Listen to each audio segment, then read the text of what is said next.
What's happening? What's happening?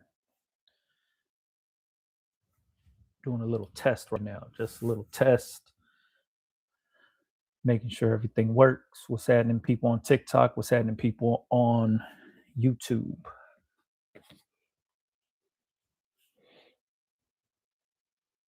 Diz, what's happening? What up? What up? Terrence Cruel, what's going down? Charlie, what's happening? D Fia, what's up? Kathleen, what's happening? People on both sides, TikTok and YouTube. Let me know if you guys could hear me. Make sure these microphones are on. All right, all right. Let me see. Julie, bunch of people jumping on, man. What's happening? Lalito jumping on. What's happening? Cuts by K. Yeah. Real right. What's going down? I can hear you. Perfect. Thank you. Thank you. Thank you. New Mexico Barber checking in. What's happening?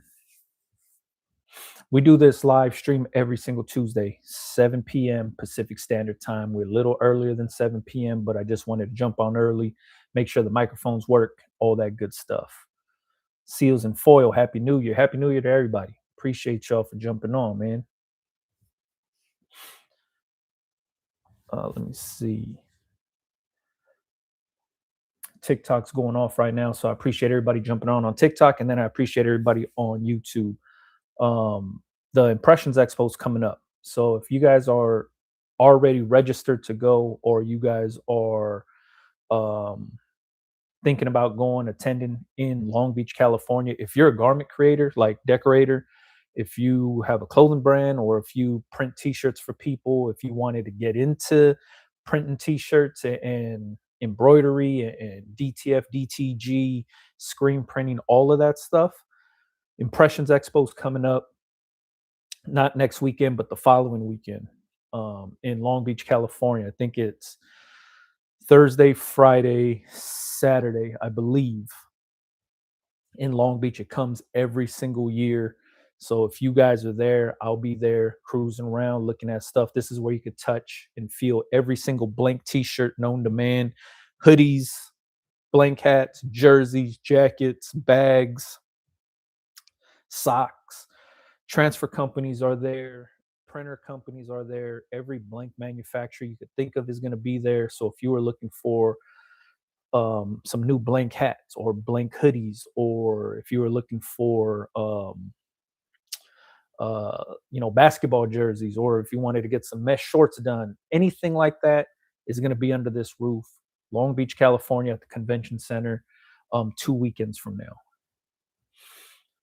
Don't do it. I went and left with a DTF printer. That's crazy. But I also know the homie G6 Customs. He went there, entered a raffle, and then ended up leaving with like a big ass 36-inch, 52-inch Mamaki printer. I forget how big it was, and he got that thing for free. So if you do attend, sign up for the raffles. They're doing giveaways all weekend from all these different vendors. It's dope. If you wanted to just do a little bit more research for your brand, for your business, that's the place to go. Even if you're like just looking for like marketing material, like if you wanted to get like some lanyards made, if you wanted to do some takeaways like pens and pins and all that good stuff, this is the place to do it. I highly recommend everybody to go. Some of your favorite transfer companies and blank t-shirt companies have free coupon codes right now, so you could sign up for free and enter for free. I don't attend any of the classes, but all I usually do is just I go and I cruise around the expo floor. It's like 3 rooms of stuff. It's the big convention center, and then it's the hallway, which they call the atrium. That's usually where like Super Colors at. Rock is there, ROQ's there. There's a DJ up there, and then the area that's like where they play hockey, like the hockey arena, it also has stuff in that side. So it's like 3 big ass rooms of just anything you could think of for your businesses. What blank hoodie do you have on right now? This is a Smart Blank hoodie. So if you wanted to go check out Smart Blank hoodies, you could go there. You could touch and feel and check out all the different stuff they have to offer. That's where I found this hoodie, basically. What's the event called? It's called the Impressions Expo. Just Google search Impressions Expo. It used to be called ISS, but now it's Impressions, Impressions Expo. Um, it's in Long Beach, California. It's like I said, Thursday, Friday, Saturday. I'll be there. I go there, and I just basically do all the research I need to for the year. So if I'm looking like I'm going, I want to find some more different style blank hats and stuff like that. I'm manufacturing my own blank hat right now, but that's like a standard 6 panel one. But I'm looking for some other stuff like the corduroy stuff, the unstructured stuff. I want to find some different vendors for that. Looking for more hoodie vendors. So I'm looking for like different style hoodies, mainly different colors and different fits and feels, thicknesses and stuff like that. I'm also looking for hoodies that don't have the fuzzy on the inside. So I'm gonna be there touching and feeling all the stuff that they got to offer. So if you're not registered, I suggest you register now so you can go check it out. Good place to do a lot of research. I registered today. Good looking out on the promo code. Not a problem. Douglas, I think that was your name. I'm reading too many different names at once. Yeah, Douglas. Sign up for free. You know what I mean? Get the coupon code, sign up for free, and you'll be good to go. What is selling now? Short sleeve shirts or long sleeve shirts? For me, it's always short sleeve. I never run any long sleeve shirts. Hoodies are still doing good for me. Crew necks are doing really good for me right now. Those are the main things that I'm selling at the moment. Model car, what's happening? ISS LA is madness. Yeah, it is, man. But it's the place to be if you're in the industry and you decorate garments and stuff. Dope ass place to be. Let me go through some of these TikTok questions. What's the event called? I think I just said that. Impressions Expo. Somebody says it's expensive. Not if you get like if go to your favorite transfer company or your favorite blank t-shirt company on Instagram. They have coupon codes posted on there because they're trying to get people to go. So just use the coupon code and sign up. Let me see. Be the designer.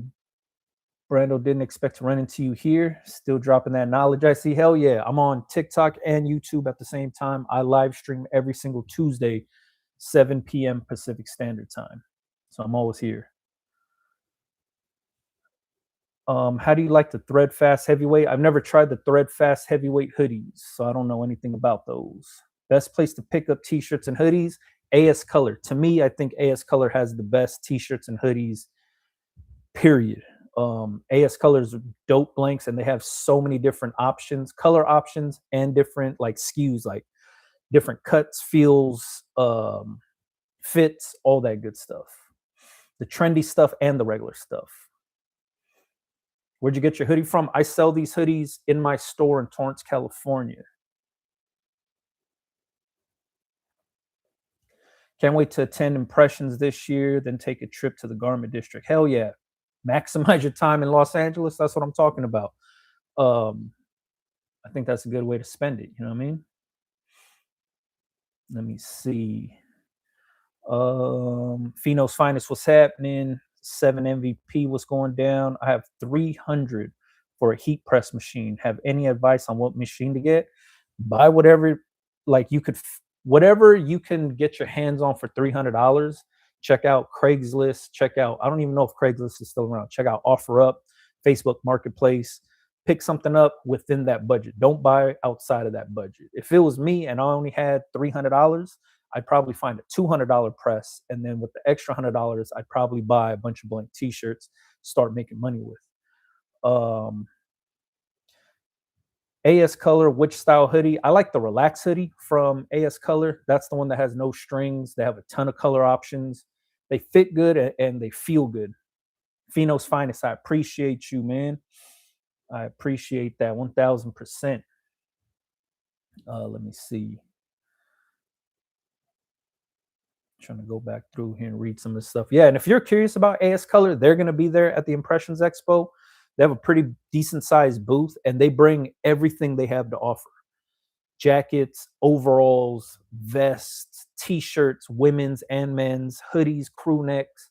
They have everything you could think of there. Pants, sweats, shorts, everything that they offer, they bring there, all their different hats. So if you wanted to like go over there, touch and feel all the stuff they have to offer, see stuff, talk to the people that work there. That's the place to do it. Impressions is the best place to do that kind of stuff and really do research for your businesses. Like I said, I've been going there for years. I love that show mainly because I'm always going with something in mind of what I want to find, what I want to look into. Like I said, like I'm going this year to find like hoodies that don't have the fuzzy on the inside. So I'm gonna go try to find some different hoodies out there. Um, Most of the blank companies show up. Like last year, Pro Club wasn't there. I think Shakaware was there or wasn't there. I can't remember. But like um majority of the big ones are there. Comfort Colors, uh Gildan, Bayside, Lane 7, um Bella, Next Level. They're all there. And Bella has like a huge ass booth. Like they got a DJ going. There's like lights. There's all kind of crazy shit going on. Independent has a really big booth there every year, and Independent's dope because they make dope hoodies and jackets and outerwear. I use a lot of their coaches' jackets, their windbreaker jackets, their anorak jackets. I use that stuff. I found it at Impressions by going in the booth and touching the stuff and finding like also have like this lightweight bomber shell jacket. Um, it's kind of like there's no lining or nothing. It's super thin. It might be polyester or nylon, and it has like good elastics. They come in decent colors like olive green, black and white stripe. But I used those in the past before too. All that stuff could be found at this show, and it's just like you walk in the booth and see what they have to offer. The gray hoodie that you guys see me use from Smart Blank, that like stone gray, or I forget the name of it. It might be stone gray. That hoodie was found at Impressions last year. Um, and then I ended up releasing that hoodie in store, I think like in November of 2025. So I found that hoodie there in January of 2025. And then I ended up releasing it in November of 2025. That's how I found it. Like you could look online and look at the colors, but it's different when you see the shit in person. So, like I said, go there with like a game plan of stuff you want to see and things that you want to like research, and you'll have a chance to like pick the stuff up, touch it, feel it, stretch it, do whatever you want to like make your mind up if you want to offer that to your customers. It's all I do. I just walk around to all these booths and see, I ask the guy what's new, and then they'll show you everything that's new, and then you could go and see like, oh, you know what, I seen this online, but it says this color, but I want to see what it looks like in person. You go there, touch and feel, and do all that good stuff. Independent 500 hoodies go crazy. I don't know any of the model numbers of anything. I go based on the names. So like when it comes to independent, the ones that I liked were the Main Street and the Avenue, I think it was. Those two were like those two fit dope. They feel dope, really dope quality.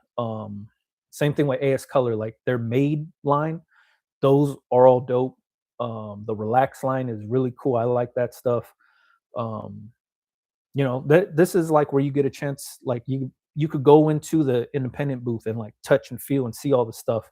I can't stress that enough because looking at stuff online or in a catalog like a magazine, yeah, you could kind of see what it looks like on the person, but it's different when you're there and you get a chance to actually, see stuff. And then you could talk to the people like, yo, I want to offer something like this, but do you have this in not heavyweight and maybe like a middleweight? And then they'll find the midweight for you and be like, yeah, we have these options and blah blah blah. That like I can't stress how important this show is to businesses like ours because it's so dope. Let me see. You helped me so much when I started making shirts, the YouTube days. Hell yeah, I'm still on YouTube, still getting it going. Easy Care, I think that's your name. Appreciate that. I need to head to one of those expos. Yeah, it travels around the country. Like I said, this one's in January every single year. I think it's like the third weekend of January. Every single year, it comes to Long Beach. This is possibly one of the biggest ones in Long Beach. I heard from other people that are in Atlantic City. It goes to Texas. Everybody says that those shows are a little bit smaller than Long Beach show. The Long Beach one is a huge one, and it kicks off trade show season, I guess, for garment like decorators. Being that it's in January, people are launching new stuff. This is where you'll see new, equipment, new transfer like ink formulas and stuff for transfers. Even new transfer companies pop up over there. People are dropping new printers and heat presses and sticker machines. This is where I seen that Roland BN20A, I think it is, or B20, or it's the white one, the double decker one. I seen that last year. And in 2025, Roland had a dope. They had one printing out stickers, and they had another one printing out printed vinyl, which was cool, like heat transfer vinyl. So attend this show. I don't get paid by them. They don't know I exist. They never asked me to speak at these things or anything like that. I've been attending this show and talking about this show on YouTube since I got onto YouTube, but I've been attending this thing for the last 15, 20 years or something. You know, it's just, if you're in this industry, it's really dope to be a part of. What are popular colors for t-shirts right now? To me, I think those trendy faded colors, like the muted um pigment dye type shirts, those ones are very popular right now at the moment. Black is always going to be popular for myself. Black with white print never fails. I always do good with those. um I know a lot of people are using a lot of different greens and a lot of different, like, not burgundy. I think they call it cardinal, which kind of looks like a burgundy, but like a faded one. I see a lot of people using those. And then the off whites, like the bone, the neutral or natural, the cream, off white type of colors. Those ones are pretty popular right now too.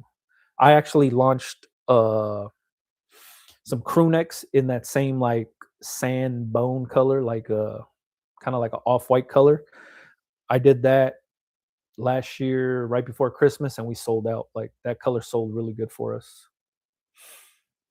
Let me see. Good evening. Have you ever pressed the new camo trend shirts? If so, was it a different design process? Appreciate all the knowledge. I think you're talking about like the real tree camo that's kind of popular right now. I've never pressed on any of that, or I've never used any of those blanks, so I can't say how to do it or if there's something different that you got to do. I see a lot of people using them, especially when it comes to like fleece, like sweaters and sweatpants. And then I also see a lot of people using like these big oversized tree camo t-shirts, very popular. I haven't used them, so I don't know anything about them. I don't even know where to like source that kind of stuff from. Always great advice. I appreciate you, Fino's finest. Do you run any meta ads? I run no ads. To get sales off of social media, what I do is customer engagement. So basically, I go out and find the customers myself. I talk to them, make them aware that I'm alive and that my brand is around, so then they could basically click the link in my bio and buy from me. That's how I basically market. Everything that I sell online is done that way, just customer engagement. I don't run any ads or pay for ads or anything like that. Not that I'm like too good for it. It's easier for me to do it for free by just talking to customers. So I just do it that way. Let me see. Would you ever discuss how to start up a website store? I have a whole playlist about that. If you go to my YouTube channel and then go to, I think it's called Back to Basics. Go to the Back to Basics thing, and then there should be a video about that on there. I was checking out Shopify and WooCommerce, but looking for something easy to create. Shopify is super easy because they have pre-made templates. That's what I use. I use a pre-made template, the free one. I don't even pay for one. I use the free one that they offer and get it going. Then there's tons of videos on Shopify on how to like change the colors or update your uh the template, like to make it not customized, but like you can change the colors, add pictures, and blah blah blah. It's all there. Devoted Brand said independent is great. Yeah, I like independent outerwear, man. That stuff is the best. Like I said, independent when it comes to hoodies. I like the Main Street hoodie. I like the Avenue hoodie. And then I like their the nylon jackets. To me, their coach's jacket is probably the best coach's jacket around. As far as the outer shell and on the inside, and then they offer the option for like black buttons or gold buttons. But yeah, they fit good. Very, very nice quality jacket. And then I also use their like anorak jackets, the raincoats. I use all kind of stuff from Independent. Mainly outerwear though. Creating an account at AS Color, apply for wholesale or not for wholesale customers. If you have a reseller permit, get a wholesale account. That's how you're going to see the better pricing, wholesale pricing, and stuff like that. Shayna, what's happening? How does someone apply to be on the podcast? For me, like I do it based on people I meet, people I vibe with, and people that I feel can benefit off of either my platform or sharing their story. Majority of the people that I interview is usually like other business owners that aren't even in the apparel industry. Tattoo artists, barbershop owners, dog walkers, estheticians, bakers, restaurant owners, catering business owners, musicians, DJs, Grammy nominated producers. Yeah, it's just people that I come in contact with, and I'm like, yo, I think you have a dope story. Like, let's sit down and chop it up. That's basically how it goes. You know what I mean? Majority of the people like that usually come on don't have big social media followings, or even like they're not even into social media really. But they're just like your regular everyday business owner, and I like hearing people's stories on like getting started, and then I like hearing people's stories of like overcoming some kind of weird obstacle, stuff like that, because we all go through it. All of us do. Let me see.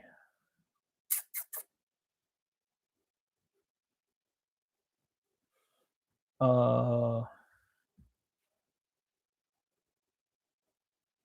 Let me find out you were by the Long Beach area first time here. Love that hoodie. Appreciate that, man. Homegrown, South Bay, LA. Johnny, I appreciate that. Let me see. Bad Habits said, what is it called? I think you're talking about the Impressions Expo. If that's what you're talking about, Impressions, I am Impressions Expo. You can just Google it and it'll pop up. Facts, I'm gonna have to head to the Cali show eventually. Yeah. Like I said, the ones that in the other states, somebody told me that Printing United is a different trade show. They said that one's pretty big. And that one happens in like Orlando and Vegas, I believe. But they said that one's pretty big.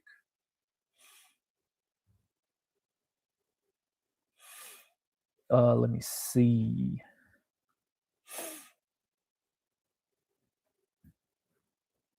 What hoodie are you wearing? This hoodie right here is made by Smart Blank.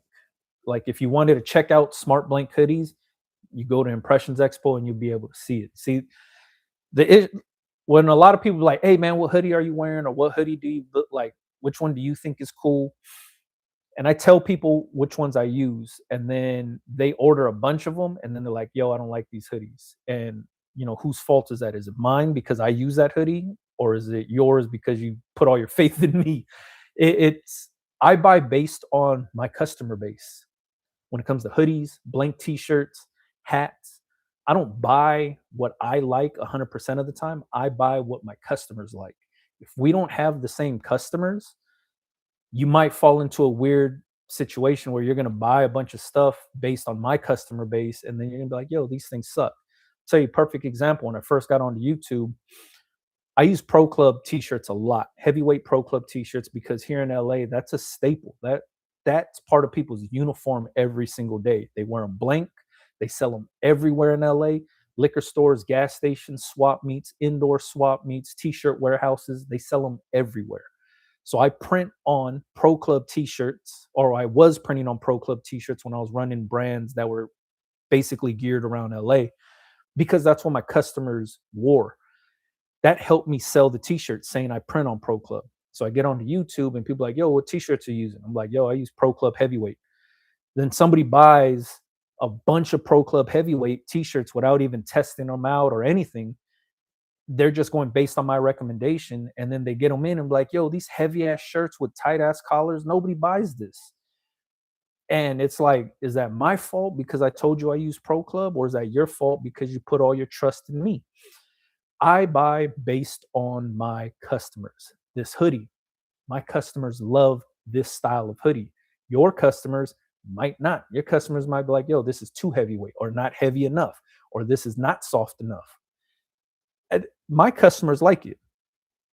I can't be like, yo, I'm not gonna like The things that I use revolve around the people that buy from me. I have a store, I have a retail store here in Torrance, California, in the South Bay. That's where I sell these South Bay hoodies and stuff at. The people in the South Bay like this style of a hoodie. But when I was using Shaka hoodies and Pro Club hoodies, the real heavyweight ones, those customers didn't like that stuff. So I had to switch it up to something that those guys like. But I still have the clientele that likes Pro Club and Shock, like the real heavyweight hoodies. They like those. So when I print on those, that's a selling point for me to be like, yo, these are printed on Pro Club heavyweight hoodies. They already know what that is because they wear it blank. So they're like, all right, cool. I know what I'm getting when I buy that. So whenever you guys are like watching videos like mine or somebody else's and and you're like, yo, that's dope. I want to use that same thing he's using. Test the shit out. Don't just buy it based on what you hear me say. Test it out for yourself to see if you want to offer that to your customers, because I would hate for you to order a bunch of stuff based on what I say and then you can't move it because your customers don't like it. And it goes to the Pro Club thing, right? If your customers are used to wearing fitted t-shirts or like 50 blends, or if they're used to wearing like ring spun cotton and not used to wearing heavyweight t-shirts, your customers aren't going to shop with you no more if you switch the Pro Club instead of offering them what they wear, and that's the fitted style or the soft styles t-shirts. You have to use what your customers like because they're the ones that's going to be buying from you. That's how it works. What do I feel about T Style? I heard T Style ruined a lot of people's Christmases. There are so many brand owners and business owners that I rock with, and my homies that own brands and that use T Style, and they were all gearing up for this big um, holiday drop. All of them, and they placed their orders early on, early November. They're getting ready to go. No orders are going out. They get like overloaded on their orders, and all of a sudden they can't fulfill the orders. Now they're canceling orders left and right because they ran some crazy sale. And I'm talking about some of my homies ordered before the sale started and they still didn't get their stuff. So for me, I can't run my business that way. So that's why I can't use that kind of stuff, because if I was like really relying on launching some stuff that was going to be for Christmas and I didn't get my blanks in and I had a horrible Christmas season, I couldn't even drop nothing because it was tied up with, and there was no communication back and forth and stuff like that. So to me, that's it, even if you were overwhelmed with orders and you have to put out some kind of communication, I would think, to say like, hey, we're getting to your orders. Like I seen Shockaware do it a bunch of times throughout the holiday season where it was like, yo, we're overwhelmed with a bunch of these orders and we're getting to them. So, hang in tight. But at least they're putting out some kind of communication. My homies, they were fed up with some T style stuff, man. And I never used them. So I was just like, damn, like that kind of sucks for a lot of the business owners that were like relying on those blanks to, you know, print their stuff on, man. And they never got it in. A lot of my homies, they had their orders canceled, they got refunds. Um, yeah, it was kind of a horrible situation from them for them. Fat Heck was going down. Baggy is always in SoCal. That's right. Do you ever plan out how many new designs that you're going to put out for the year, or do you just put out whatever designs come to you? I put out designs all the time, but I test them out. So what I say, the way I test out designs, best transfer to me is super color. That's the most durable. That's the best quality and the most consistent transfer out there. Ray Mac, I seen you ask that twice. That's why I answered it right now. But yeah, when it comes to designing, I test all my designs out. So what I'll do is I'll create the design. I'll either cut it out on vinyl if it's single color. If it's not single color and it's a multicolor one, I'll get a DTF made of it. I'll put it on a shirt and then I wear it around. I test out just that one design, make one t-shirt, I wear it around, I do my thing, and then I just basically see what the reactions are. If the reactions are good, then I know I could get transfers made and I could sell this thing. So I make designs all the time. Every other day, I'm cutting something out in vinyl or I'm getting some DTF transfers made and I'm testing things out, wearing them around, just doing my thing in them. And then that way I know if I'm going to put something out, that there is going to be a little bit of interest in that, instead of putting it out blindly and ordering a bunch of transfers and then trying to force myself to sell these things. That's always the worst way of going. So I test everything out. Make one, like when I did this hoodie, I made one, I wore it around, I did my thing in it. The reaction was so good that I was like, all right, I could get these things done, order transfers, order the hoodies, started selling them right away. Um, but I don't like say, all right, I'm only going to release 16 designs this year. It's just whenever shit comes to me, if I feel it, if the people feel it, then I put it out. I'm gonna start using sun teas from a brand. I don't know what a sun tea is. Um, Let me see. Is it difficult to run your brand because you do everything yourself and in house? Hell no. Um, you operate at your own pace. You know what I mean? For myself, it's I know what the customer is going to get because I'm the one doing it, right? I'm pressing the shirt, I'm packing up the order, I'm shipping it out. I know exactly what they're going to get. So for me, it's more of just having ultimate control over it all. You know what I mean? So I don't know what this is. Um, every time that I like feel overwhelmed, I take a step back. You know what I mean? I understand that, you know, when things are like really weighing in on you, it's crazy that you have to be like, you know, maybe I should hire somebody to do this or whatever, and you start stressing yourself out. Hell no. Most of the time, I'll take a step back and be like, yo, like, I could operate at my own pace. And if operating at my own pace means I just have to be able to just do my own thing, then I just do my own thing. But I like it. Like, I like a little bit of the pressure, but I also like the challenge of whatever I'm doing. So that's why I do it. Um, Swift Vlogs has been watching on YouTube for years, bro. You're the goat for real. I appreciate that. One, calling me a goat. Appreciate that, man. But thank you, Swift Vlogs.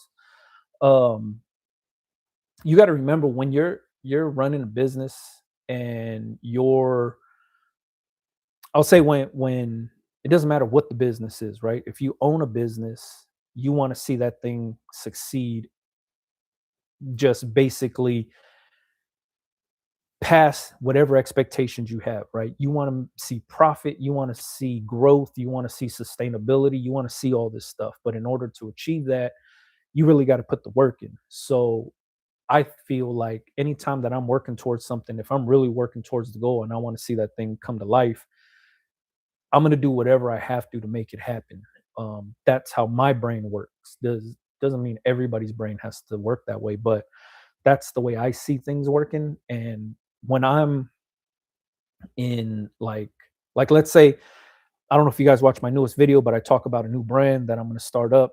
When I'm in that mode of starting a new brand and launching stuff and things like that, usually what I end up doing is I like lock in for certain milestones in that um, business growth, right? So if it's like, all right, coming up with concepts, if it's sourcing new blanks, if it's putting together what the line is going to look like, formulating colors for the brand, anything like that, I'm like dialed in, but I'm only dialed in to meet those small goals. So it's like if I'm sourcing blanks, I'm like, all right, these are the blanks I want to use because these are the color options I want to use.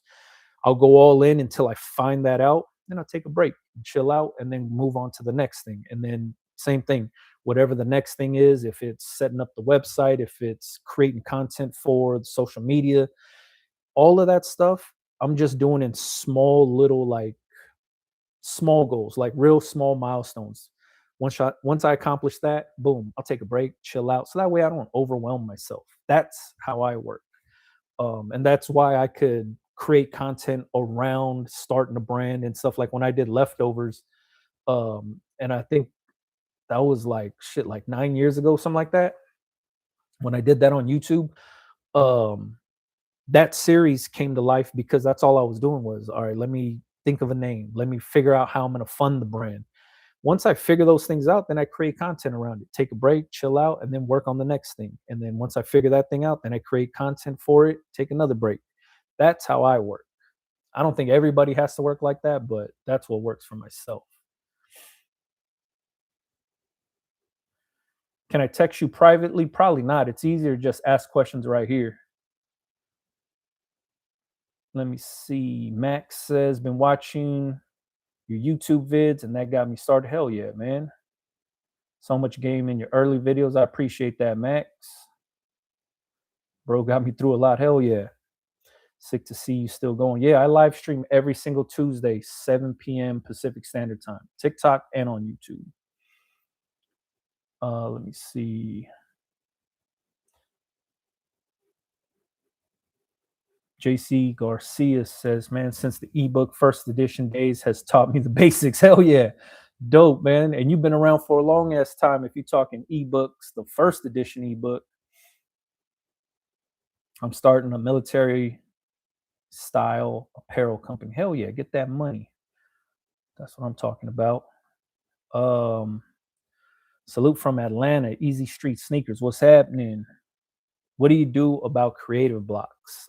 Creative blocks happen all the time. Biggest thing that I do is I take a step back. I don't force nothing. So if I can't get nothing out creatively, I drop it, I leave it, and then I don't force myself to do nothing. I'll come back to it days later, weeks later, doesn't matter. I always take a step back and try not to force it, because when I try to force it, all I'm doing in my brain is trying to convince myself that that's a good idea. And that's always the worst ideas that come out. So instead of wasting energy, wasting money, wasting time on that kind of stuff, I drop it. I take a step back. I close the laptop. I shut down whatever I'm doing, and I just take my brain off of things. I watch some Netflix. I'll go golfing. I'll go on a bike ride. I'll do whatever I have to not think about whatever I was thinking about. So that way I could come back to it with fresh eyes and then be like, all right, yeah, this is better right here. Like it's always a don't force it mentality that I have. Is I noticed when I used to force things, when I would put myself under pressure or I was trying to meet like a deadline and I'm putting things together, and at the time I'm forcing it, I'm thinking, all right, this is cool just because I'm trying to get it done. 2 days later, I look at the shit, I'm like, yo, this shit's whack. Like, why'd I even put this out? So to me, I I, I don't even like, if I'm creatively stuck at on something, I'll walk away. That's the easiest thing for me to do. That's probably not the best thing to do, but for me, that's what works. Best place to get DTF gang rolls, I would check out Merch Studio here on TikTok or YouTube. Merch Studio's dope. The T-shirt buddies dope. Crispy Prince with a K is dope. Um, yeah, you could start there. Quick question: when I'm registering my business, what exactly are the steps? Go to my YouTube channel and look at the playlist called Make Your Brand Legit. I think that's the name of that playlist. There's 3 videos on there that'll break that down for you. Um, how to register your business, how to get your tax ID number, how to get your wholesale license or your reseller permit. It's all broken down for you. I'm from Africa and I want tips for building streetwear. The best tip is utilize social media. You got to utilize social media like a motherfucker, man. Like, to me, social media is going to be your best friend when you're trying to start this business and get money out of this business. Is people need to see what you're making. That's basically it. If you're making cool shit, people are going to come to it. If you're not making cool shit, people are going to ignore it. So utilize social media, make that your best friend, and start posting what you're creating. And if people aren't buying what you're creating, don't let that stop you. Like, just switch it up, make something new. You know what I mean? My brand is still small. I use DTF because I don't sell enough to get bulk. Do you think DTF is okay? DTF is cool. There's so many companies that are using DTF. There's companies that were using, there's big corporation companies that's been using DTF for years. And I've seen it firsthand. And if it's good enough for the big companies, it's good enough for everybody. You know what I mean? It's just, it comes down to what fits your budget, what you want to offer your customers, um, the feel of the prints that you're putting out. All of that stuff is a personal preference that you, the business owner, make the decision on. If it's good, it's good. If it's not good, then it's not good. You know, switch it up, do something else. What's DTF? DTF is direct to film. It's a digital print that's printed onto film, and then you heat press it onto your shirts. I do full backs on Shaka t-shirts. I find it feels better. There you go. you got to do what's best for yourself in this business. Like whatever you feel your customers are going to like, what you feel confident in offering your customers, that's all that matters. Your customers mean the most to you. Somebody on YouTube like myself, it doesn't matter what I think because I do what my customers like. You should be doing what your customers like. You know what I mean? And we probably have two totally different customer bases. And I feel like you, the business owner, should be 1000% confident in what you're offering to your customers. If you feel a little doubt or if you feel a certain way about what you're putting out, your customer's going to pick up on it and they're not going to want to buy into something that you're not even confident in. You know what I mean? So you have to actually put in, you have to really back what you're putting out. And that's why, like, when I talk about like heat press companies and stuff like that, or even transfer companies, right? Supercolor, I use Supercolor because I've been testing them out for years and there hasn't been a transfer that's come close to the durability and quality and consistency of that transfer. And they back their transfer up. Lab tests, they do everything. They back their products up like crazy. And that's why I use them, is because they're so confident in their product that it doesn't matter if it doesn't fit everybody's budget. It doesn't matter if people are like, oh man, I don't use them because they're too expensive or they're gang sheets or whatever it is. Whatever the gripe is, it's not for everybody. But for the people that get it, they get it. And Supercolor understands that. And that's why I rock with them, is because they back their product. No matter what anybody says about their product, they're not fighting nobody. They're just putting out good products and they let the customer speak for them. Same thing with Heat Press Nation. Heat Press Nation backs their heat presses like no other. And to me, when I see that, that's when I know that the company is actually 1000% confident in every single product that they're launching. I do the same exact thing. Like this hoodie that I'm wearing right now, I sell this in my store. I'm confident as hell that I know that this hoodie right here can wash over 70 times and nothing is going to happen to the transfer, nothing's going to happen to the neck tag. I am fully confident in the transfer, in the garment, all that, because I tested it out myself. So I know what the customer is going to expect. And if you don't have that confidence in whatever you're putting out, then you shouldn't put it out, because like I said, your customer is going to pick up on it and they're going to be like, yo, this person don't even believe in their own product, or they're like iffy about their own product. Why am I going to invest my money into that product if they don't even believe in it? You know what I mean? So you just have to put out stuff that you feel 1000% confident in, if that makes any sense. G6 Customs, what's happening? Do I need a tax ID number to register for Supercolor? You don't need it, but if you have your reseller permit, then you could get wholesale pricing on your transfers through Supercolor. I highly recommend getting a tax ID number, so then that way it keeps things separate from your social security number to your business. You know what I mean? Do you keep a logbook of your designs? I don't keep a logbook, but I keep like hard drives like this. I just fill hard drives up with anything that I create. Anything that I create goes onto the hard drive and it's archived there forever. And I got stacks of these things. This one's a 5 terabyte or four or 5 terabyte. And I fill these things up like crazy. The MacBook that I'm on right now has a solid state drive plugged into it right now. That one's 4 terabytes, I think. I might be wrong, but yeah, that's what it is. Integrity is everything. Hell yeah, it is. A business bank account needed? It's not needed, but it's a good thing to have. All this stuff isn't needed. It's basically like you're the business owner. You do what you feel is best for you, right? If you don't know if something's like going to be good for you, don't go based on like what I would say, because if I'm not part of your business or I'm not your business partner, I'm not going to know your situation for me to tell you, yeah, that's a good idea, that's not a good idea.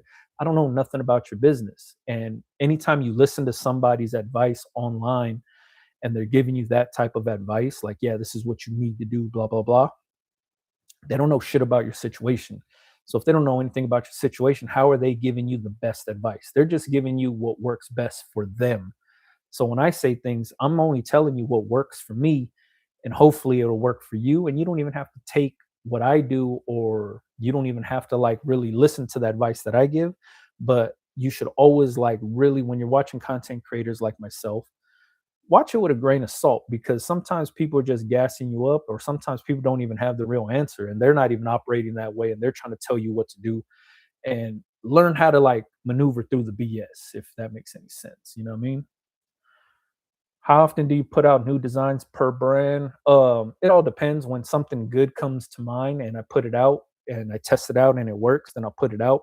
But I don't do things based on like season and stuff like that, because that puts too much pressure on myself. So, if I'm releasing something in store, I'm just going to put something out, test it out. And then if it does good in the testing phase, then I'll put it out next month. And it might be one design, it might be six designs, it might be a shirt and a hoodie, it might be four shirts and two hoodies.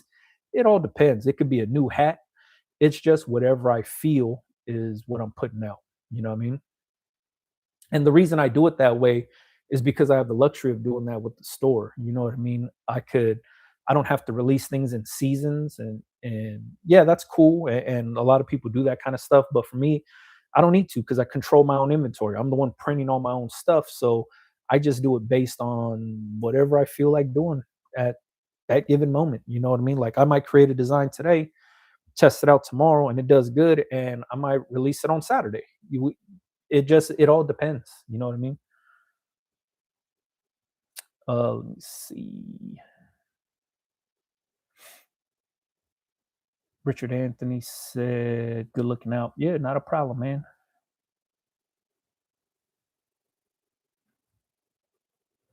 Your videos are so helpful. I'm trying to start a new business and have so many questions. This is the best place to ask all the questions.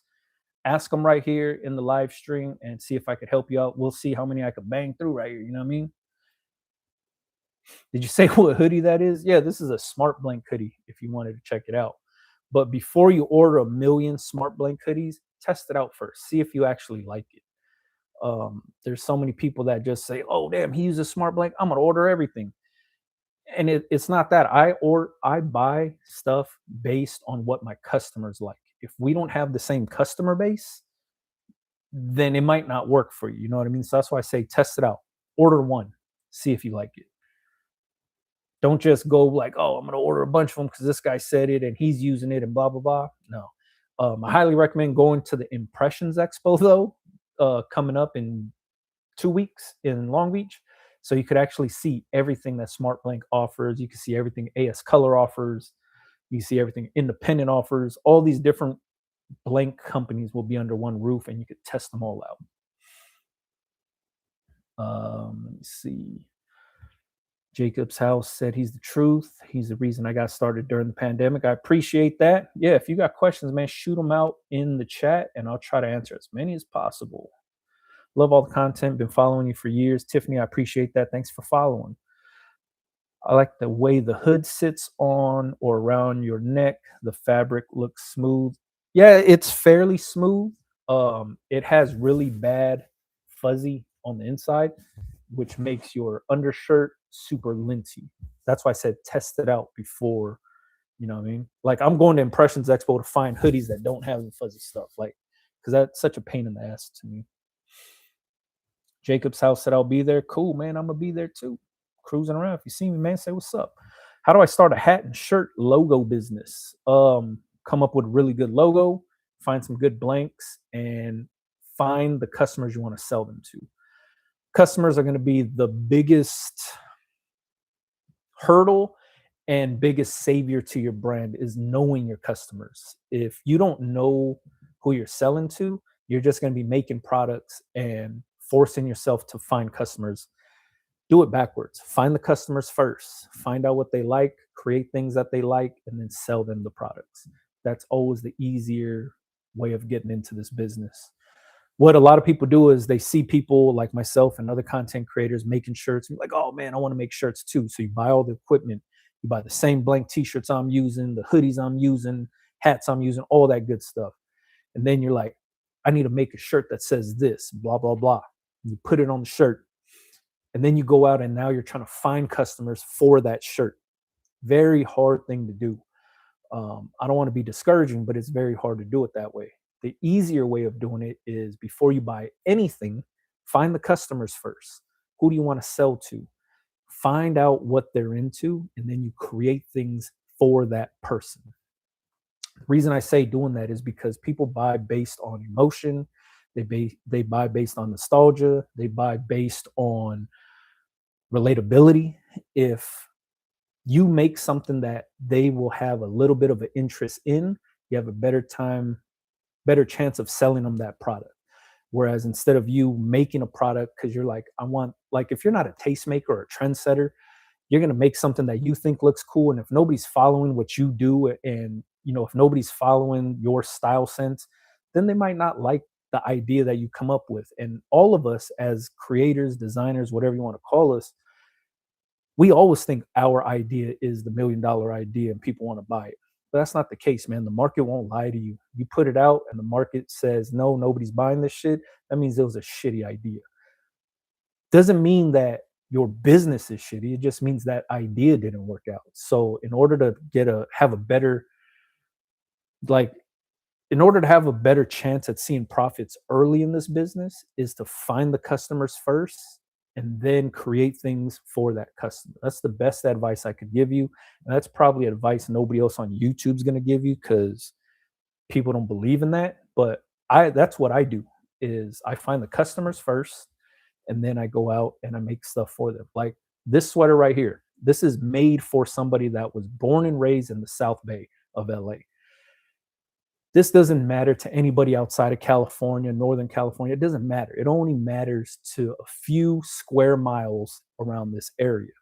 But I know who this customer base is. So I make these types of products for the people that live in the South Bay of LA. Why do I only cater to the South Bay of LA? Because that's where my store is located. My store is in the middle of the South Bay. I'm not going to sell this hoodie to somebody that lives in Vegas, in New York, in Florida. This doesn't mean nothing to them. I'm only making products for my customer base. I give my customers something that they relate to. I give my customers something I know they'll be interested in, is because my store is located there and the people that shop in my store are the people in my community. You have to know your customers before you make these products. And then you could always expand from there. Always expand from there. Let's see. Can you share more about the convention, cost to attend? Go on impressionsexpo.com, I think it is, or go to Google and look up Impressions Expo and you can register. Your favorite t-shirt companies, transfer companies, equipment companies have like discount codes to register for free. So if you went to like Supercolors site, you'll be able, or Supercolors Instagram, you'll be able to see their coupon code. Racoma has one. Um, if you use Bella Canvas, they probably have one. There's a ton of different coupon codes out there floating around right now to register for free. Ruben from San Diego, what's happening? Need to hear that because it's the truth. Yeah, not a problem, man. You think my triple F is a good name? Let me see. What's your opinion on DTF? DTF is dope. There's nothing wrong with it. I think what a lot of people need to understand is designing for DTF is a lot different than designing for other types of transfers. So designing for DTF, you should utilize a lot of knockouts, meaning like see like how this is just the outline of the text and then the sweater showing through in the text. Utilizing a lot of knockouts help. Distressing your designs help. Half toning your designs help. Switching your mind frame from how you design certain things for like vinyl versus DTF, totally different process, totally different design structure. Once you identify your audience, customer base, what's the best way to get to target them? Social media, man. Social media is going to be your best friend. That's like if you have a business or especially an online business, you should be online. So you should have social media, post reels, TikToks, YouTube shorts all the time. Those have the widest reach to reach the people. It doesn't matter if you have 1 follower or 1 million followers. Everybody has the same shot of being discovered on Instagram Reels, TikTok, and YouTube Shorts. Those styles of video just really rely on the algorithm. It really relies on pushing it to people that would be interested in what you're putting out. So putting stuff on your stories, putting stuff like on a regular post, only your followers are going to see that. But if you want like a wider reach and you want people to see the product, like more people that don't know you exist, utilize Reels or TikTok or Shorts. Short form content basically is what you want to do. Is your reach beyond California for this? No, because my store is located right here in the South Bay. So I only need people from the South Bay to see this so they can walk in my store and buy from me. When I make other stuff and I launch other brands, and you're going to see if you follow me on YouTube, I'm going to be starting a brand for YouTube to show how the process is of starting a clothing brand, from creating concepts to selling them to marketing and all that stuff. You'll see how that works. But if you wanted to see how that worked, I already made a series like that, and there's a playlist on my channel called Starting from Scratch, and it's showing how to start a brand from scratch, how I funded the brand, how I marketed the brand, how I got sales, the designs I was selling, all that good stuff is in Starting from Scratch. So you could see. I also have a playlist called Printing Money, and that's showing the process on how to release one t-shirt design, because people always think like, if I launch a brand, I need to have like 6 products on there to look legit. And I proved that wrong. You could launch one t-shirt, one colorway, one design only, and you could make thousands of dollars doing it. And I have a whole series called Printing Money that's on my playlist too, so you could check those videos out and just get a better idea on how it works. John Phenom, what's happening, man? Do you do one-off shirts or only your brand? I don't do one-off shirts anymore. I used to. I just don't have the time to take on clients to do one-off shirts. So I don't take in that type of stuff anymore.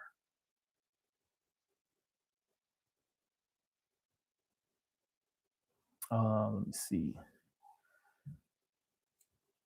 G6 Custom says about 2 weeks away from ISS Long Beach. Looking forward to the 2nd annual meet and greet. There you go. G6 Customs will see you out there. For someone just starting out, should they start with the brand? No, start with a brand if you want to create a brand. But if you just wanted to make t-shirts, you just make t-shirts. Don't put so much pressure on yourself when you're just getting going. A lot of people do that. They like, oh shit, I need to start a brand if I want to make t-shirts. No, you could just start making t-shirts now and selling them. No brand. Like they could be called Terrence Cruel t-shirts, and you could just put stuff out that you think is cool and just start like really honing in on your process, making the shirts, selling the shirts, all of that stuff. Use that. And then when you want to start a brand, you have all the infrastructure on how to do it. It's just practice, putting in the reps. Devoted Brand said dropping gems each and every Tuesday evening. Devoted Brand, are you going to be at Impressions in Long Beach? Let me see. What do you charge for multiple prints on shirts? I charge what it costs, materials, t-shirt, like the blank t-shirt, the transfers I'm using, and then I charge my labor. That's all I charge. Labor, materials, that's it. You have to know what your labor is worth when you figure out your pricing. Don't let nobody on YouTube, on TikTok, on Instagram tell you what your pricing should be. Don't go based on nobody's pricing menu. Don't go based on pricing calculators. They don't know your situation. They don't know how long it takes you to make something. They don't know what your labor is worth. So figure out what your hourly rate is, and then what the blank t-shirt costs, that's what everybody pays for blank t-shirts. What the transfers cost, that's what everybody pays for. That doesn't change. The only thing that changes between me and you is what our labor is worth. So find out what your labor is worth, and then you'll understand how to price out any job that you want to take in. How do you price the labor? Use your day job. Like if your day job says, hey, I'm gonna pay you $20 an hour. If you felt that $20 an hour for your day job wasn't worth it to you, then you wouldn't take that job, right? But if your employer said, I'm gonna pay you $20 an hour, and you said, all right, cool, I'm gonna take this job, then that means your employer is placing $20 an hour on your labor. Use that as a baseline. If you weren't making t-shirts, you'd be at your day job making that. Why would you take any less than that? You know what I mean? So use that as your baseline. But knowing what your time is worth, only you can figure that out. I don't know if you're like sacrificing time away from your family. I don't know how long it takes you to print shirts, design shirts. I don't know how long it takes you to consult with a customer. All of that stuff is a personal thing. Only you. Like, I can't tell you, like, man, this is what your labor should be. This is how much you should be charging for your labor. Because if I gave you that evaluation without even knowing you, then I'd be shortchanging you like a motherfucker, man. So why would you base your labor on somebody on YouTube that knows nothing about you? That's the craziest thing. Every time I see people selling pricing calculators and doing all this stuff and saying this is what you should charge for your t-shirts, or this is what you should charge for a front print, back print, blah, blah, blah. I'm like, how do you know what these people's labor is? Like, that to me doesn't make any sense to me. Figure out what your labor's worth. Use your day job as your baseline, because if you weren't selling t-shirts, what would you be doing to make money? If that's what it is, if your day job is what you'd be doing to make money, if you weren't selling t-shirts, then that should be the bottom line for you. And then you go from there. Yeah, everybody wants to get paid $800 an hour, but be realistic with yourself. Like, what your experience is like, how fast can you get stuff done? All of that is going to be based on you and you only. The reason I don't like say charge this much, because if it takes me 10 minutes to design something for a customer, but it might take you 4 hours to design something for that same customer. I'm not saying that you're a slow designer, but let's just say my process is already dialed in, but yours isn't. We have the same customer, we're doing the same thing, we're designing the same thing, but I could do it faster than you. And I charge that customer, let's say $20 for my labor for that job. And I could get it done in, like I said, 15 minutes, right? If I did that, then that means my labor to me would be worth like, I don't know, $80 an hour, let's say. But it takes you 4 hours to do it. So you're getting paid $5 an hour to get that done. I'm getting paid $20 for 15 minutes of my time. You see how I'm saying? Like, it doesn't add up to just say this is what you should be charging. It's all based on what you can actually do. So you, the person that's owning the business, don't let some outsider tell you what you should be charging. You're the owner of the business. You set the number. You know what I mean? Like, you have to really figure that part out as the business owner and get it going. Hopefully that makes sense to somebody, man. Usually it doesn't make sense to people. It's like, just give me a number. Tell me what I should be charging. I'm like, I'm not going to do that. Sell yourself short. That's crazy. You know what I mean? Uh, what's the best transfer for neck labels? I use the wearable transfers from Supercolor for my neck labels. The reason I do that is because if I'm ordering a gang sheet already, if there's room on the gang sheet, I'm just throwing my neck labels on there. I'm not intentionally saying I'm going to order neck labels. If there's room on any gang sheet that I'm sending out to Supercolor, I utilize that whole sheet. So I'll throw the neck labels on the bottom, on the side, wherever I could fit them in, and then I just always have them on hand. That's what I use.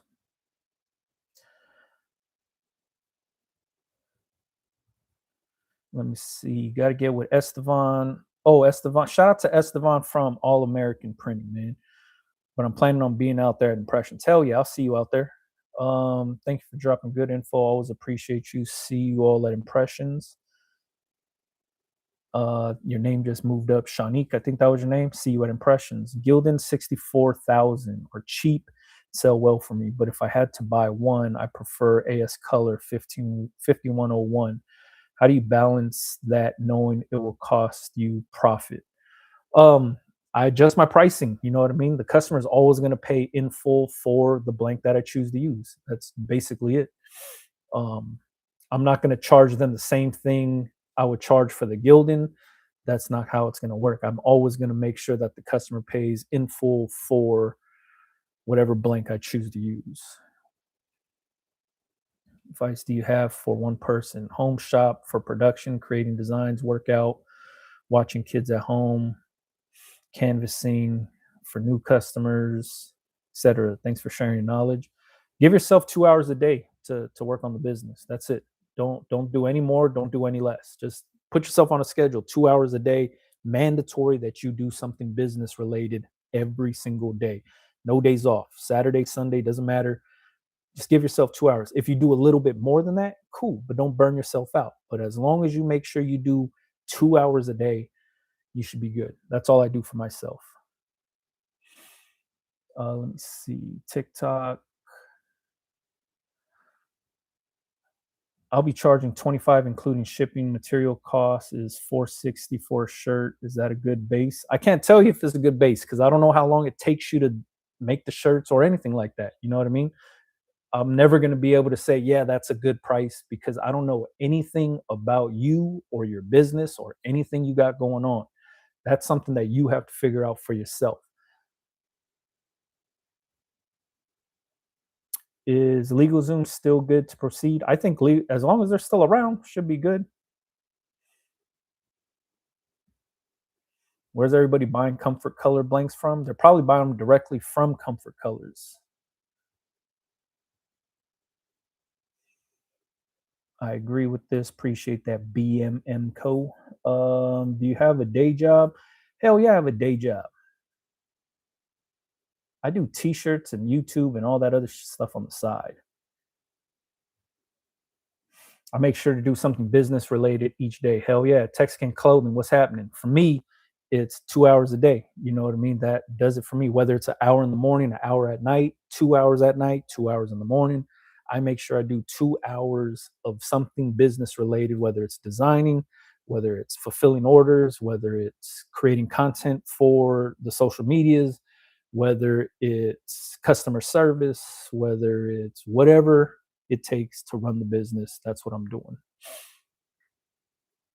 Um, I'm done with Transfer Express, about to try Supercolor. Hell yeah, try it out. You def helped me when I was new to heat pressing. I'm a screen printer first. Hell yeah, same here. I was a screen printer first. I do this now, heat pressing and embroidery and stuff like that. But yeah, I'm a screen printer.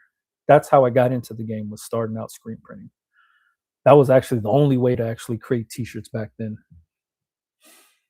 2 hours every day, 2 hours every single day, man. I have a Racoma and I can't have any hat done. Any suggestions? It's hard to say what the issue is if I don't know where the hangup is. You know what I mean? If it's needle breaks, thread breaks, it could be the blank hat you're using. Um, it's embroidery is a lot of trial and error, but it helps to take a lot of notes when something works, whether it's tension, write down the tension for that needle. If it's certain hats, like say a hat's too rigid and you can't stitch through it, you have to find ways to soften up the hat. Heat gun, maybe spray it with some water, stuff like that helps. Or you switch up the hat and use a different hat. Things like that always help out uh, if you're experiencing like needle breaks and stuff like that. Like if the hat's too rigid, like Richardson hats, super rigid, they break needles like crazy. It sucks, but luckily none of my customers like Richardson hats, so I don't use them. But like Decky hats, super rigid also. So I notice if I hit it with the heat gun a little bit before I start embroidering, it'll soften it up just a little bit on the seam, and then I'll be good to go. But I've seen videos of people taking a spray bottle and like spraying water on the hat, and it softens it up, and then they stitch on it. Not like soaking the hat, but just like a little mist. That's it. Let me see. BM Co says I have a corp day job and my side hustle. Hell yeah. You need two incomes nowadays. Thread breaks constantly. It could be a tension thing. You got to dial in your tension, then you'll be good to go.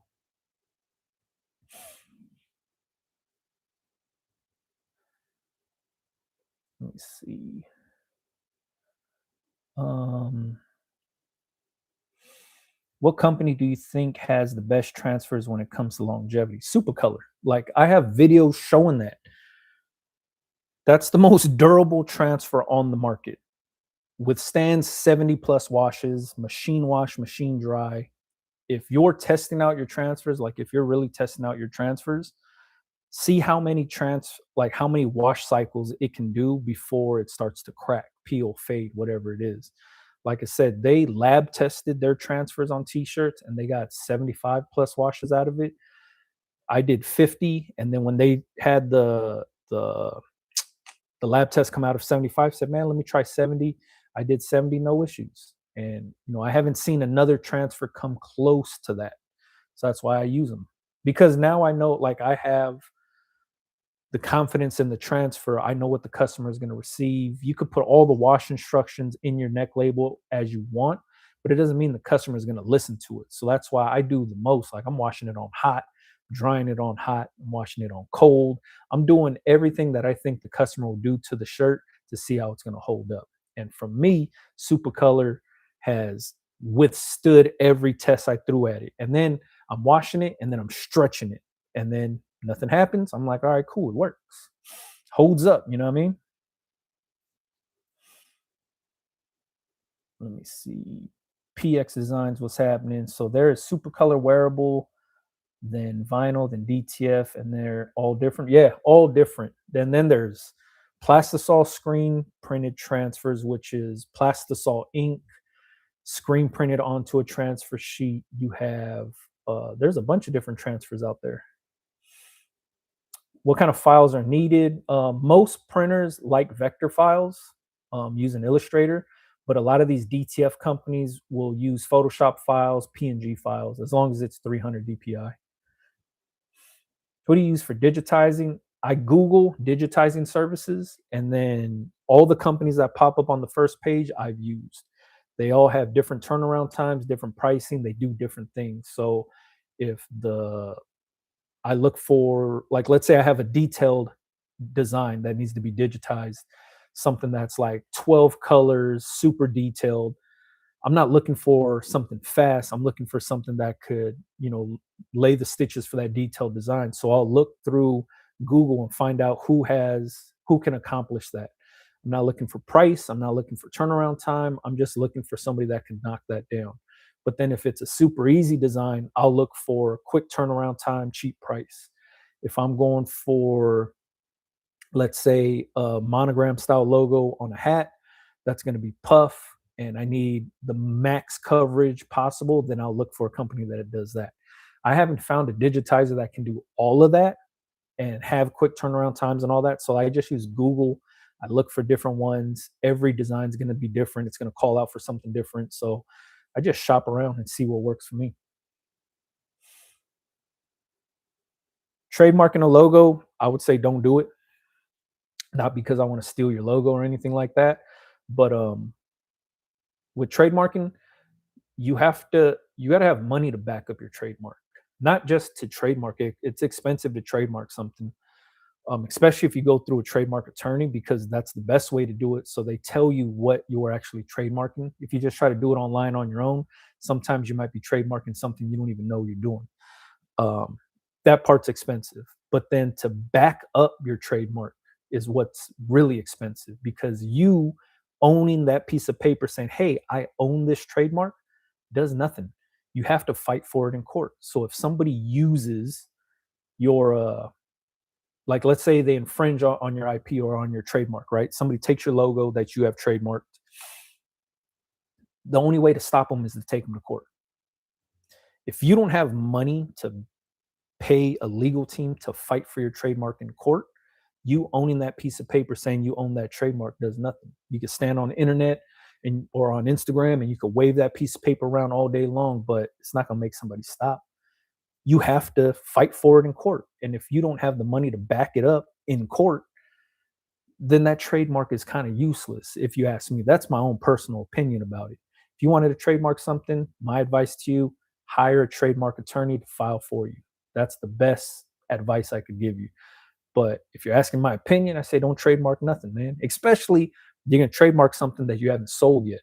So what if you trademark this logo and that logo don't sell for shit? Like, so let's say nobody cares about that logo, you can't sell it. Then you did all this work for something that you can't even make money off of. It's like now you're gonna force yourself to use it because you already paid for it, but nobody likes it. It's gonna be it's a downhill battle. You know what I mean?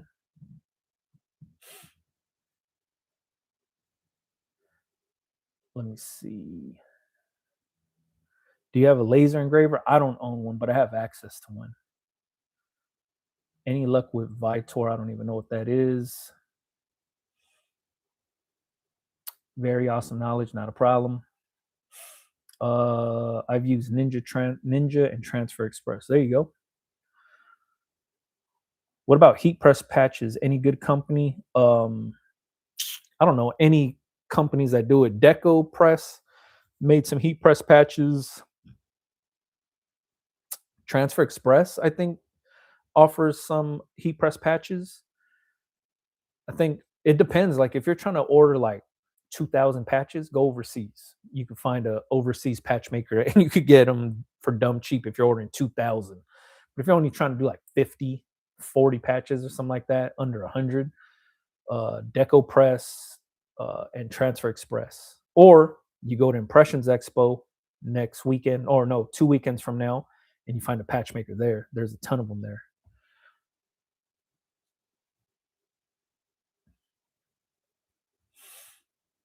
Let me see. There used to be a good one at ISS. Haven't seen them in a while. If you're talking about heat press patches, yeah, there's a lot of patch makers there. A lot of them outsource overseas. A lot of them do them in house in Los Angeles. Um, but yeah, Deco Press, DECO Press. They do a bunch of different styles of patches, heat press patches, and then I want to say Transfer Express offers heat press patches also.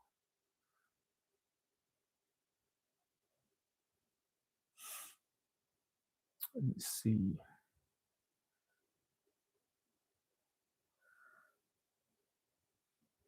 Doesn't matter for fitted or snapback for customized hats. Opinion on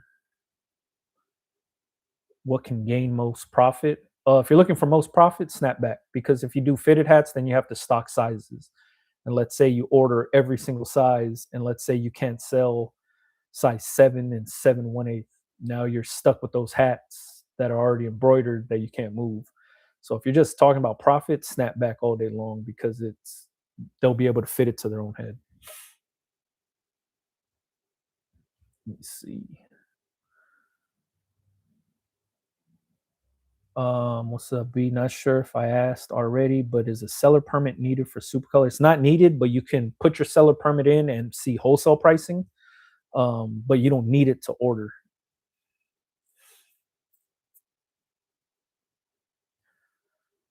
Got it. Thank you. Yeah, not a problem, man. Mr. Slash X, what's happening? I'm trying to scroll up and reread some of these comments and stuff.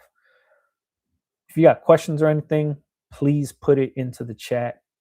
I'll try to answer as many as I can while I'm on here. Any issues with your true spec? None at all, man. My true spec is it's the star of the shop at the moment.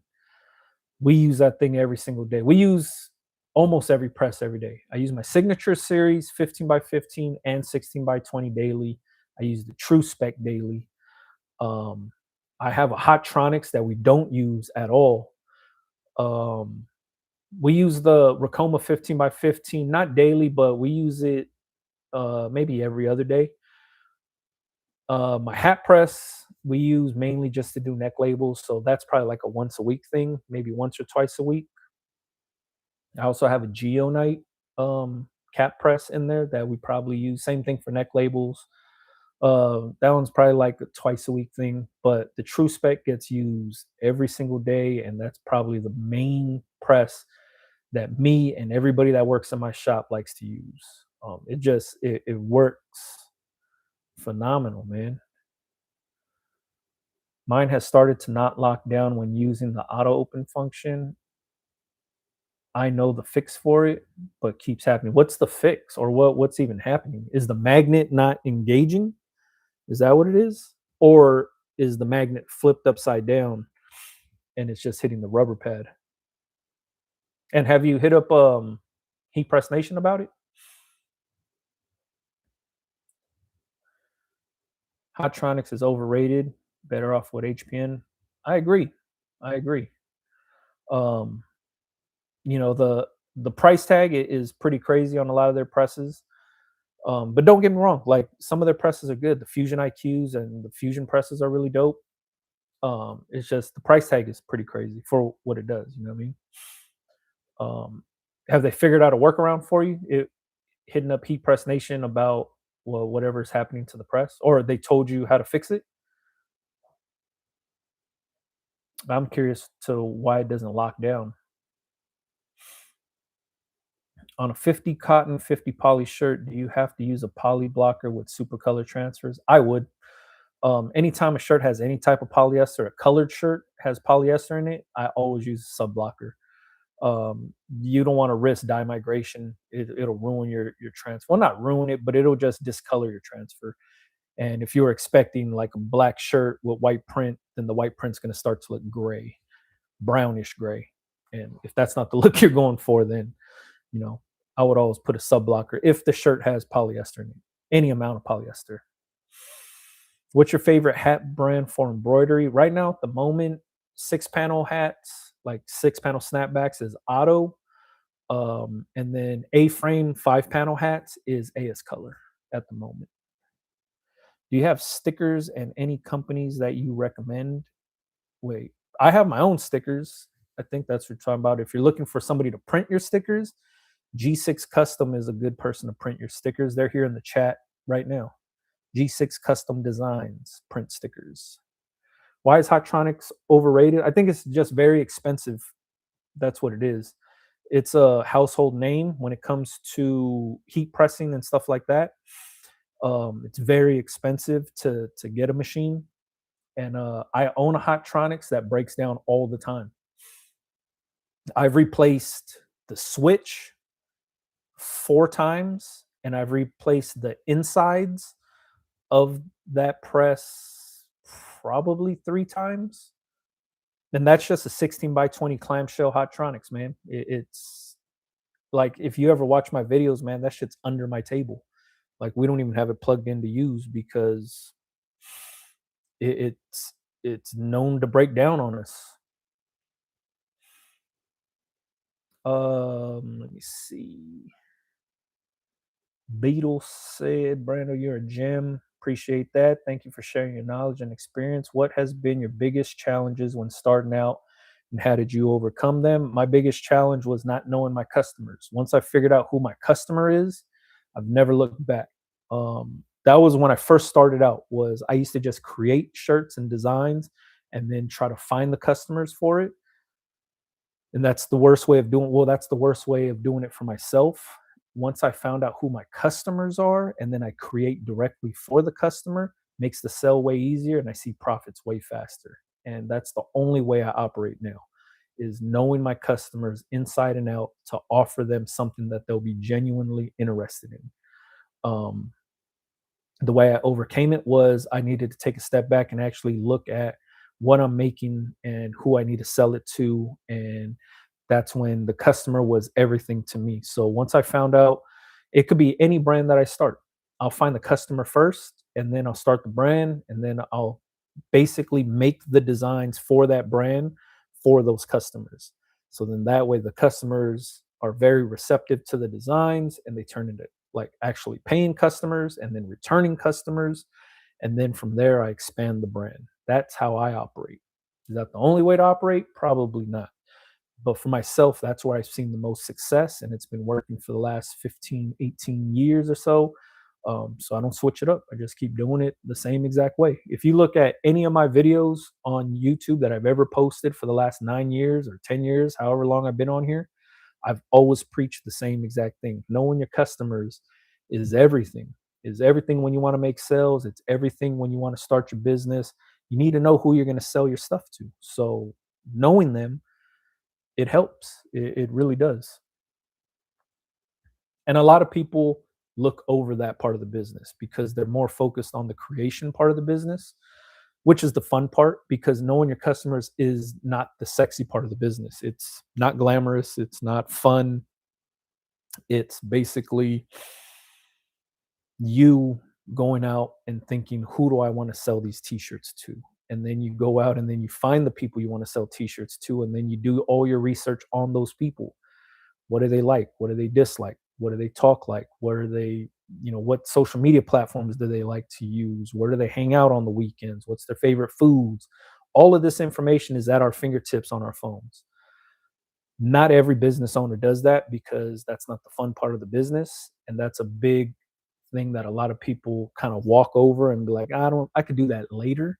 But I like to do that at the beginning of starting a business. So then that way I know exactly who I'm going to make stuff for. And I know exactly who to sell stuff to. And I know exactly how to market it to them because I did my research on the customer first. Instead of making the product and then trying to force people to like my product and then try to market it to people blindly, not knowing who's going to be interested in that product, doesn't work that way.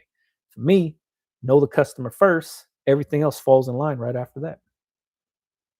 Good question, though. Thank you. Thanks for your time. Do you find yourself adjusting the pressure non constantly on the true spec after a few presses? No. I said it once, have at it. I'll press five. We just did a 600-piece job last weekend or this past weekend, but didn't have to adjust anything. Just have at it.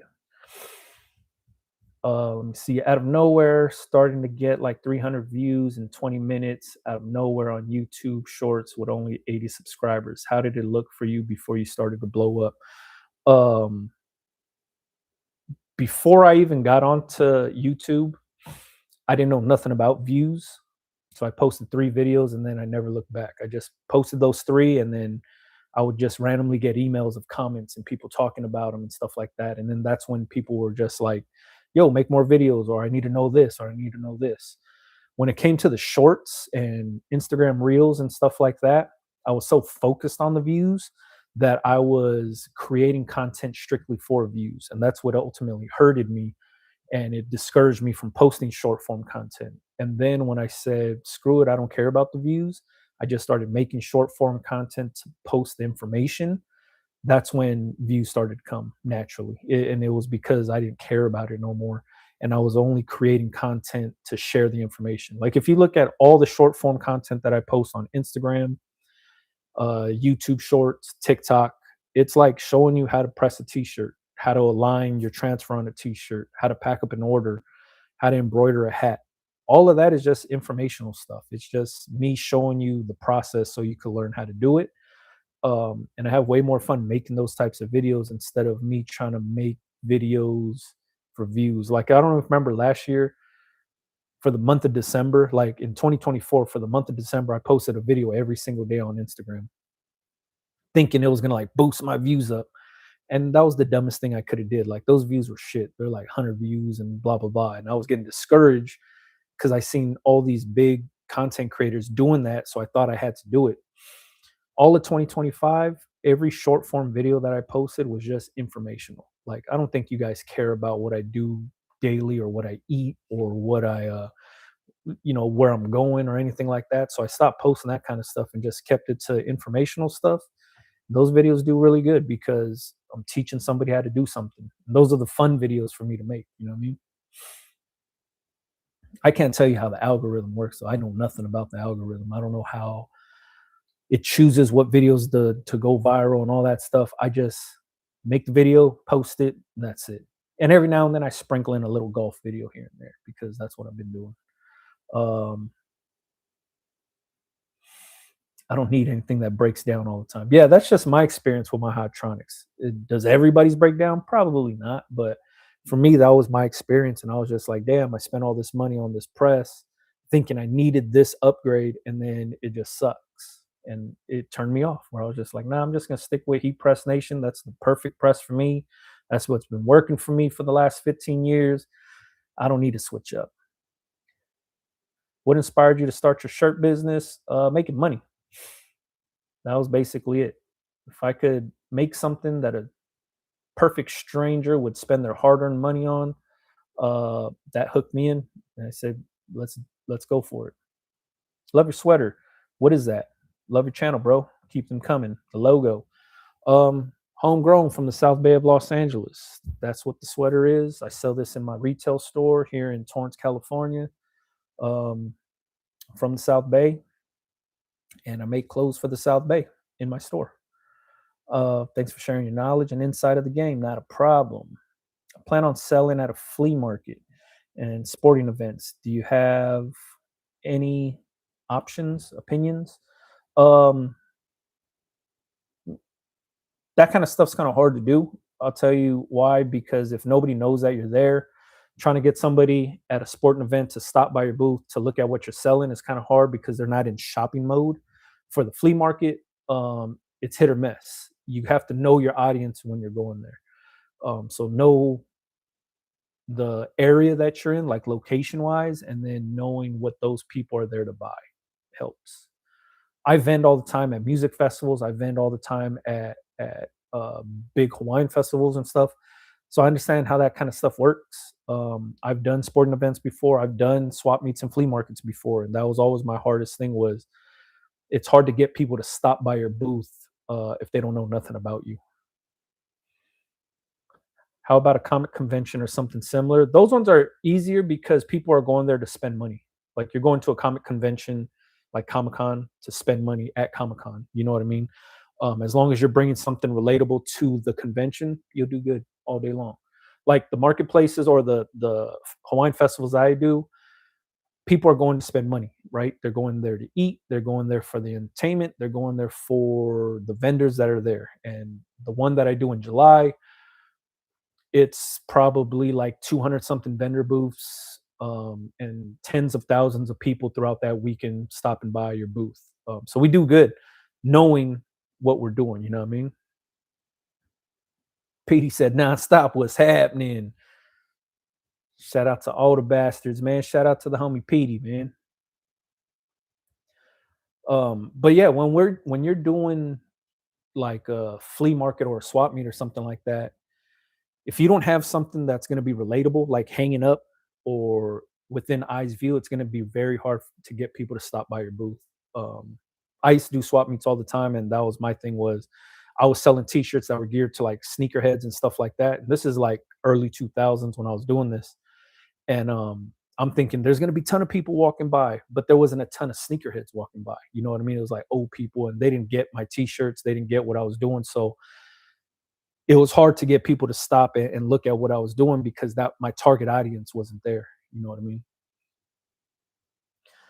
Blue collar guys are the best to do print for. Construction guys always have simple logos. Streetwear guys suck to deal with, in my opinion and experience.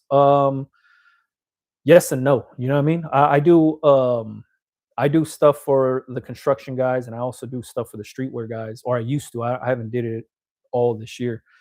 Um, I go based on vibes. Like when I take in customers and clients, I go based on like, do I vibe with this person? Are they going to be a headache? If they're going to be a headache, I don't take the job on. You know what I mean? I don't force myself to print for anybody because I need the money. I go based on, is this job going to be fun for me to do? And I turned down a lot of jobs. You know what I mean? Like this year, I turned down every job that came in. I referred them to other people because I just focused on my store. I have a store in Torrance that I was working towards, like just keeping the shelf stock, new designs dropping all the time. We open on weekends and we're just like feeding the store. So I didn't take in any outside work. Peace and much love, bro. You already know. Yeah. What's understood don't need to be explained. That's right, man. Dro to the gun, man. I appreciate you, Petey.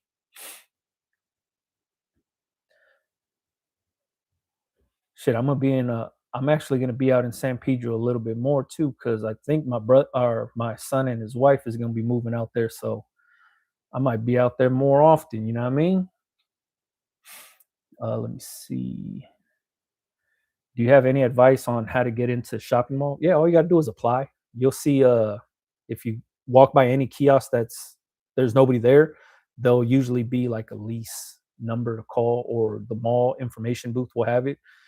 You have to abide by the mall's rules, and then from the mall's rules, you have to open when they open, you have to close when they close. So there is a lot of rules that go into um, being in a mall kiosk.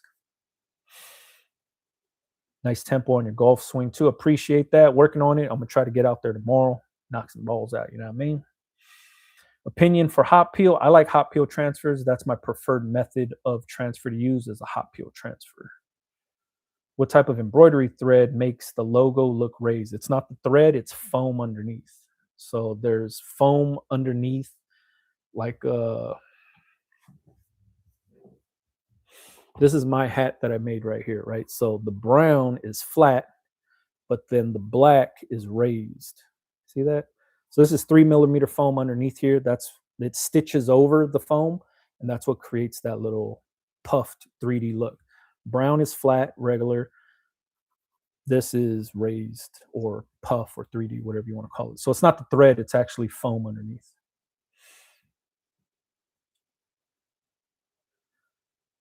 Brando, what's happening, man? Been watching your content for a while. You got great stuff. Scary W, appreciate that. Thanks for watching. Um, what was your first step in the game making t-shirts for others or doing your online business? I started printing t-shirts because I wanted to start a brand. That was my main move. Never scared. What's happening, man? Shout out to Nico and Joe. Um, for myself, I got into it so I could create stuff for my own brand. So I started screen printing, thinking I was going to be a big clothing brand owner. Didn't work out that way. So then, in order to make money, I started printing for other people. Um, Early 2000s, I really started printing for people when a lot of local rappers started popping up. Early 2000s, late 90s, early 2000s is when I was like really printing for other people because there were so many rappers that were coming up, like at the height of Pro Tools, or not the height, but at the beginning of Pro Tools becoming a home studio. Like this is before Pro Tools was on PC and inboxes and stuff, when it was just DigiDesign and you can only use Pro Tools on a Mac. Like I think that's like 2003, maybe 2002, 2003, around that time is when home studios became like a really big thing because you weren't doing reel to reel no more. So I started printing for a lot of rappers at the time, for their concerts, for their music videos, for their album covers and stuff like that. So I just started printing t-shirts that way. And then from there, it just started to grow. And then I ended up, starting multiple brands and printing for other people and doing them at the same time. And that's basically how I really started to like hone in the skills of what I was doing business wise, I'll say.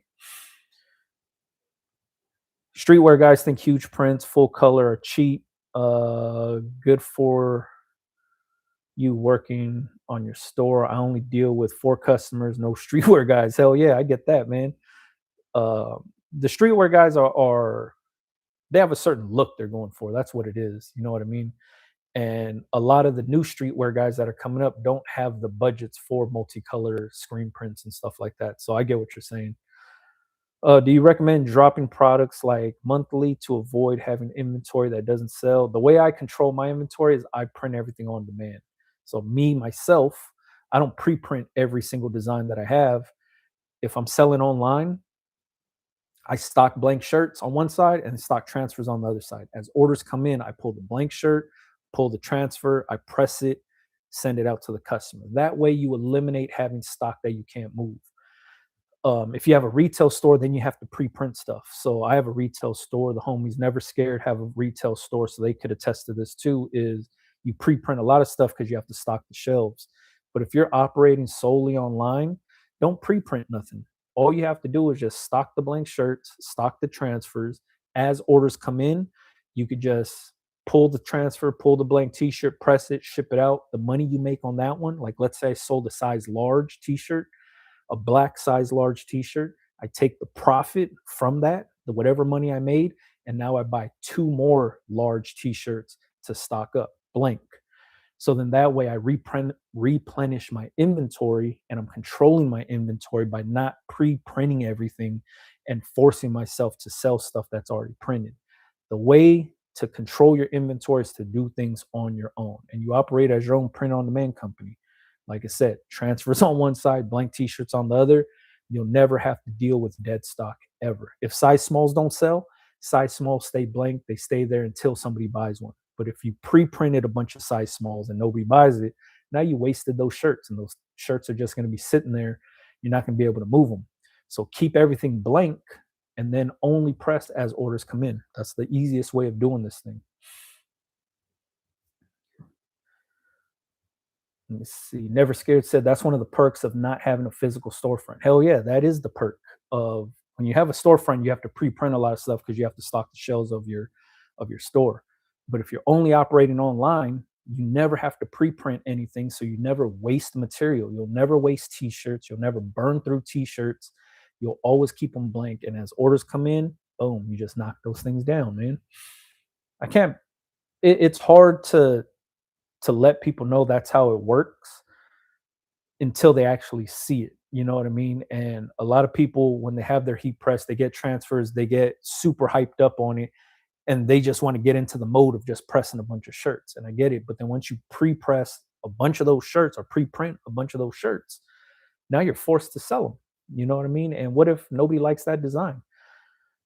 Instead of wasting t-shirts and transfers, just waste the transfers. You know what I mean? If nobody buys that design, store those transfers away, and that's it. You know what I mean? Controlling your inventory is one of the perks of doing this thing from home and online. Let me see. On demand is a great way to do it. I've seen retail stores in busy beach areas that print on demand. Yeah, they do it all the time, man. That show, Jersey Shore, when they were working in that t-shirt store, they were all just heat pressing transfers on the t-shirts as people came in. They was picking like a design off the wall and be like, "Yo, give me the number 36," and then they'll pull the number 36 transfer. They'll pick the shirt, they press it. That's how this shit works. If it works for them, it'll work for us. You know what I mean? Before purchasing your current embroidery machine, did you heat press on hats? I used to. I used to heat press patches on hats, not 6 panel hats, but only 5 panel camper hats because it looked the best. Utilize that to your advantage. Low overhead, a storefront is a heavy load if you're not ready. Yeah, that's for sure, man. The storefront, it sounds good and it looks good, but if you don't have the clientele to keep the lights on in that thing, oh man, you're gonna bury yourself quick. You know what I mean? So I always recommend when people like hit me up like, "Yo, I want to rent a spot to put my shop in." I always say, man, utilize home as much as possible until you're at a space at home and you have the like flowing clientele coming in, then start looking for a place. But don't take on extra overhead if you really don't need it just for the looks of things. It's not worth it. It's really not. Having that extra overhead can go to so many other things. You know what I mean? So many other things. Let me see. I think Hula Girl Jen just checked in. What's happening? Never scared of Brando, always with that real game. Stay up, big bro. I appreciate you, man. I've been watching you guys' content too, man. Those the stadium jackets are fire, man. Let me see. Yeah, if you guys don't know, man, follow Never Scared Lifestyle on TikTok and Instagram. They got dope ass stuff, man. I messed up by getting a storefront. Yeah, getting a storefront is it's a big deal. It's a big deal. Don't get me wrong, I like mine, and I'm not complaining about mine, but there are so many people, especially our neighbors in where my storefront is, um, they all left. Like they they got in and now they're out. You know what I mean? And we've been at that spot for like almost 4 years now, I think. It's crazy. All right, let me see. Anybody else got any questions? If not, man, we almost did like 2 hours in this thing.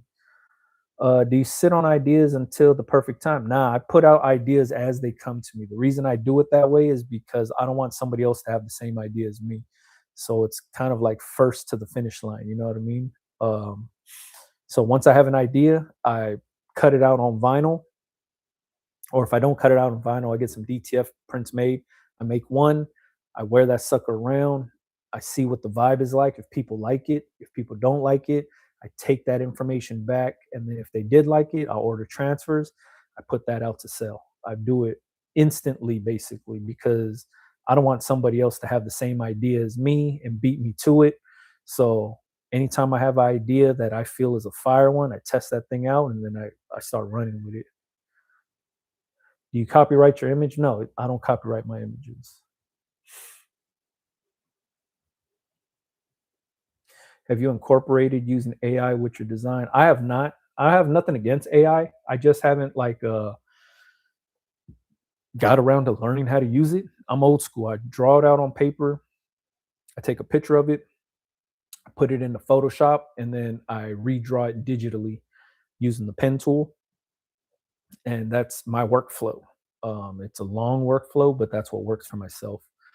I haven't got around to using AI because I just, yeah, I haven't had time to like learn it. You know what I mean? I'm probably far behind on it. I'm not against it. I just, like I said, it's not part of my workflow. Let me see. I closed it and opened another one, but I sold blank school clothes and jeans. And I told my customers that I did custom on the side. Oh hell yeah! I used to sell blanks also. There used to be a. This is long, long time ago. This is probably in 2000 maybe 2000 2001. I had a little store on the side of a gas station that I used to sell blank t-shirts out of. But I messed up because I was trying to sell blank t-shirts to home printers, like people that were printing from home. There wasn't a lot of home printers. So I ended up selling the blank t-shirts to like the local homies that wanted, a fresh white tee for the weekend or something like that. And it ended up just being me selling white and black pro clubs, mainly Thursday, Friday, Saturday, like when dudes would get out of the barbershop or if they'll be at the gas station, they'll pop through. And yeah, shout out to my Uncle Joe. He's the one that kind of put me on and helped me out with that. Let me see. See you in a few weeks. Keep great work. Thank you for all the support. Last 5 years plus. G6 Customs. We'll see you soon, man. See you soon. I love what you said earlier about not investing in copyrights. I had a customer spend thousands copyrighting a logo that no one will ever try to steal. Yeah, then that's just my opinion on the stuff. You know what I mean? I don't know if it's valid or not, but that's just the way that I think. Um, so it is what it is, man. I appreciate you guys for jumping on, though. I do this every Tuesday, 7 p.m. Pacific Standard Time, every single Tuesday. So catch me on TikTok, catch me on YouTube, Tuesday, 7 p.m. Pacific Standard Time. We'll talk about everything t shirt related we could think of. You know what I mean? If not, catch you guys on the next one, man. Peace.